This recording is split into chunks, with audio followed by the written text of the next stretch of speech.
the Madman! Hello and welcome to either the last or the second to last card review video, because tomorrow is the big one where we get to see everything. Let's start off with a very cromulent card. Perhaps even more than cromulent, it's Embiggen! 0 mana, give all minions in your deck +2/+2, they cost 1 more, up to 10. Which means you can in fact cheat this deck by adding all 10 drops to your deck and they don't increase in mana cost, and they just give +2/+2, incredible.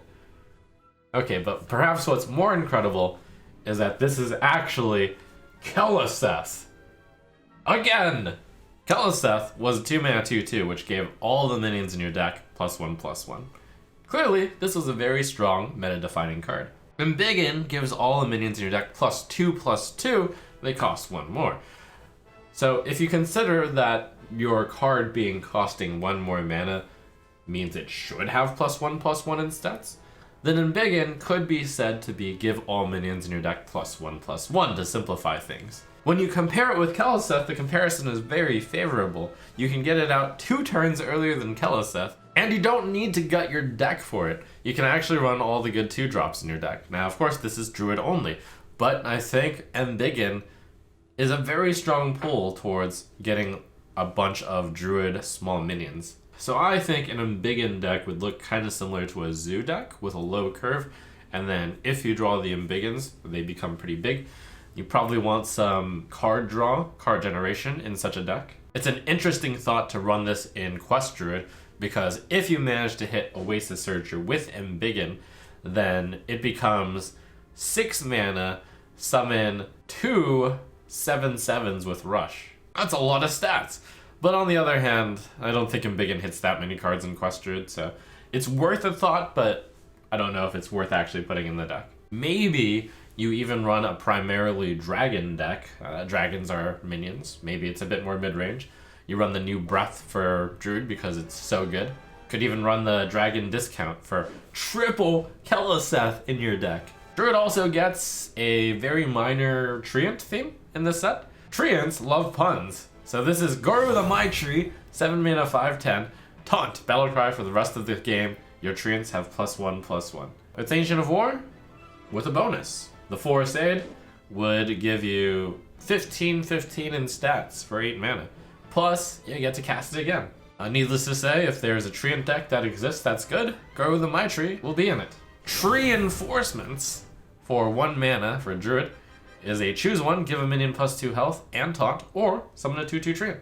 So 1 mana 2/2 is pretty good, but a 1 mana 2/2 Treant, that's pretty tops because it curves into Dendrologist. Good baseline for a Treant deck. Will that be able to match up against all of these dragon decks? Remains to be seen. Will 1 mana 2/2 even see play? Also remains to be seen.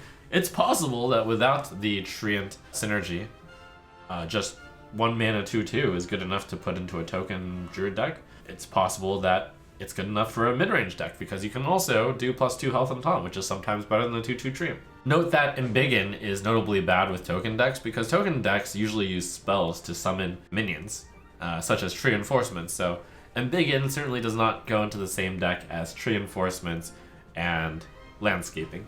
Next up, we have Evil Quartermaster, a warrior 3 mana 2/3, Battlecry, add a lackey to your hand, gain 3 armor. I like the card because it's interesting that the card does 2 separate things. Like usually you see add a lackey, usually you see gain armor. It's rare that a card does like multiple things on a minion. In a world where Evil Cable Rat, a 2 mana 1/1 Battlecry, add a lackey to your hand was run, Evil Quartermaster is looking pretty good when compared to the Cable Rat. It's +1 mana for +1/+2, and you get 3 armor with it. I think the other card I would compare this with is Plated Beetle, a 2 mana 2/3, gain 3 armor on Death Rattle. So add 1 mana, get a lackey. That's a really good package bundle. So Evil Quartermaster is just a good baseline warrior card. Could see play in a variety of decks. So Evil Quartermaster, I think, is the type of card that isn't a standout as in, wow, that's super powerful. It's just a very solid card which all warrior decks will consider putting into their deck. Wyrmrest Purifier. 2 mana 3/2, Battlecry, transform all neutral cards in your deck into random cards from your class. You wouldn't just play this to have a completely random deck, unless you are insane. And it seems like you'd want to do this with some sort of combo. You have the new rogue card, Stowaway. If you play Wormrust Purifier and then you play Stowaway, Stowaway becomes a 5-mana 4/4 draw 2. Draw 2 random cards that are class cards in your deck. Meh. You can use this against bombs that have been shuffled into your deck. You can play Hakar, you can have the blood go into both decks, and then you can purify the blood. Interesting in all cases, but ultimately looks more like a meme than a good card to me. Cobalt Falcon is a 5-mana 3/5 dragon with Battlecry. Add 2 1-cost spells from your class to your hand. Ooh, now that's some spicy, solid dragonage. If you want a lot of dragons in your deck because you're running Frizz, I think Cobalt Falcon is an excellent card to consider. And Cobalt Falcon is just a good dragon in order to boost the number of dragons you have for cards that say, if you're holding a dragon, do stuff. Cobalt Falcon is notably extremely good in Mage. You have a lot of the new Mage 1-mana spells that would be excellent to discover. This card is a lot like Tolvir Warden. It's that 5-mana 3/5 that adds 2 1-cost things to your hand, but 1-cost spells tend to have more impact than 1-cost minions when you're at the 5-mana stage. And you don't have to put 1-mana minions into your deck in order to run Cobalt Falcon. Decks that want to run a lot of dragons, Cobalt Falcon is a very solid choice. And finally, we have a card that is ready to break any potential metagame that may occur in the future year. It's Platebreaker. 5-mana 5/5 Battlecry, destroy your opponent's armor. The Madmen did it. They were like, alright, 60 armor warriors, we're done with you. 60 armor druids, we're done with you. If that meta ever happens in a big enough percentage played decks, Platebreaker is well statted enough to see an inclusion into any mid-range deck. It's statted badly enough that no one's gonna run it if there's only, let's say, 5 to 10% of druids or warriors. So, fun little tech card, good little control valve, maybe in the future.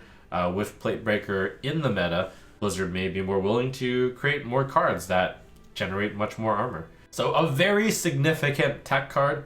I'm probably personally going to be rating this card 1 star for this upcoming meta, in which I don't anticipate armor gain being a issue, but that doesn't mean that in the future it won't be extremely relevant. 5-mana 5/5 Battlecry deals 60 damage to your opponent sometimes.